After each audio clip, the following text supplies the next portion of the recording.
सबसे पहले दाद देना चाहती हूँ इस बिल के टाइमिंग की कि अभी ईद की रौनक बुझी भी नहीं थी और हमारी जड़ों पर एक नया फरमान लाया गया।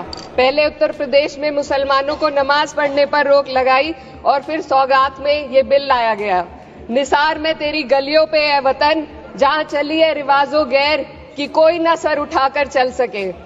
मैं सभापति जी आपको ये बताना चाहती हूँ कि ईद के मौके पर एक विधवा महिला अपनी लड़की के साथ मेरे पास आई और उसने बताया कि वह एक वक्फ की प्रॉपर्टी में रहती है, वही उसके सर पर छत का काम भी करती है और उसकी रोजी रोटी भी वहीं से आती है।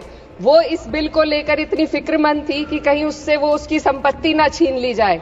वो अकेली एक ऐसी महिला नहीं है, ऐसे लाखों लोग हैं जो वक्फ की गरीब महिलाएं जो वक्फ की संपत्ति से अपना रोजगार चला रहे हैं।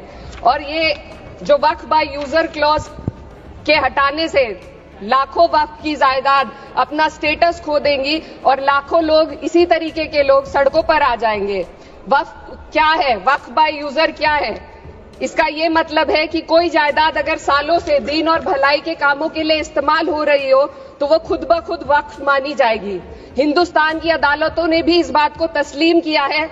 वक्फ बाय यूजर सिर्फ वक्फ बोर्ड को ही मिली कोई खास सौगात नहीं है, ये बल्कि सभी अन्य धार्मिक ट्रस्टों को परंपरा और यूज के आधार पर बिना किसी डॉक्यूमेंटेशन के धार्मिक चरित्र को डिक्लेयर करने का राइट मिला हुआ है।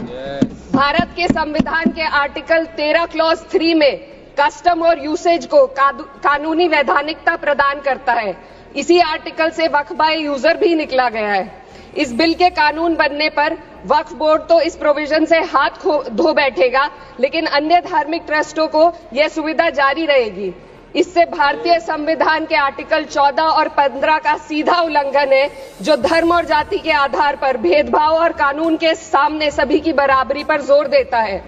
मैं इसके साथ ये भी कहना चाहती हूँ कि सत्ता के लोग जो एक दूसरे की पीठ थपथपा रहे हैं कि वक्फ बाय यूजर का जो अमेंडमेंट इन्होंने दिया उसको एक्सेप्ट कर लिया गया है, लेकिन इनकी शरारत यह है कि उसके साथ ही एक ऐसा प्रोवाइजो इसमें शामिल किया गया जिसके आधार पर यह कहा गया है कि अगर कोई भी वक्फ की संपत्ति विवादित हो तो वो अपना वक्फ स्टेटस खो देगी। तो जो अमेंडमेंट इन्होंने दिया है, जिसको एक्सेप्ट कर लिया गया है, उसका कोई मतलब नहीं है। ये इनकी नीयत है जो साफ जाहिर हो रही है।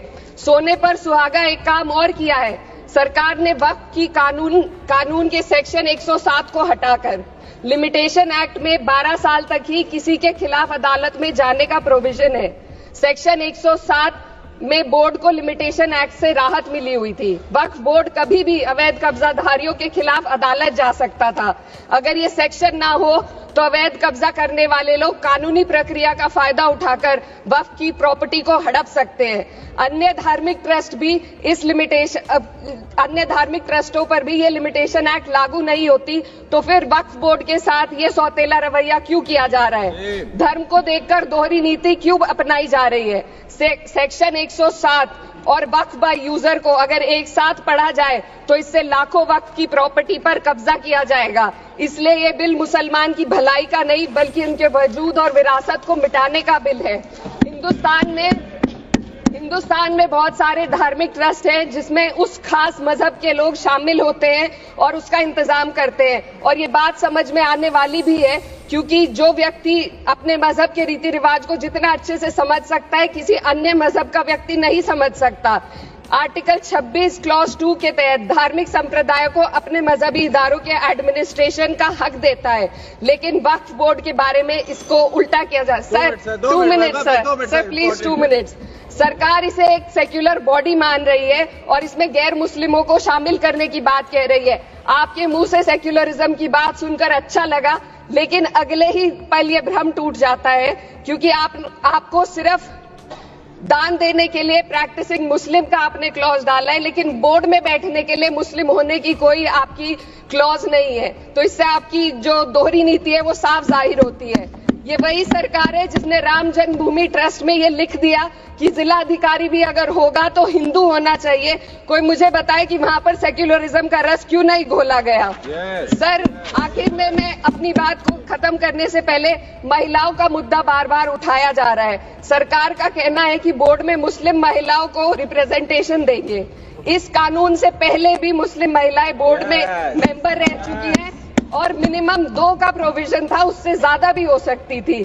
सर, मैं ये कहना चाहती हूँ कि सरकार ने महिलाओं के लिए ऐसा कौन सा नया काम किया जिसका ढिंडोरा सरकार का हर सदस्य पीट रहा है।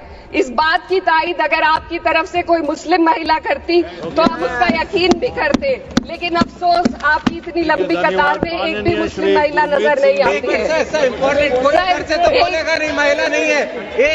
मैं खुद एक मुस्लिम महिला हूँ, मैं सिर्फ मैं माइनॉरिटी महिला हूँ। इस सदन में हम सिर्फ 2 महिलाएं हैं और उस नाते से मैं ये बात कहना चाहती हूँ कि इस बिल के माध्यम से मुस्लिम महिलाओं को कुछ नहीं मिल रहा है, ये हमें कुछ नहीं देना चाहते, सिर्फ टोकनिज्म हमारे नाम पर बनाकर एक नैरेटिव मीडिया में चलाना चाहते हैं। तो ये बिल मुसलमान की भलाई का नहीं, उनकी पहचान को मिटाने का है। सर, अंत में मैं बस यही कहना चाहती हूँ कि कागजों की कैद में बस नाम रह जाएंगे, वो जो हमारे थे सिर्फ दावे में रह जाएंगे। इस बिल के द्वारा मीठी ईद के जायके को कड़वा करना, यही असली सौगाते मोदी था। बहुत बहुत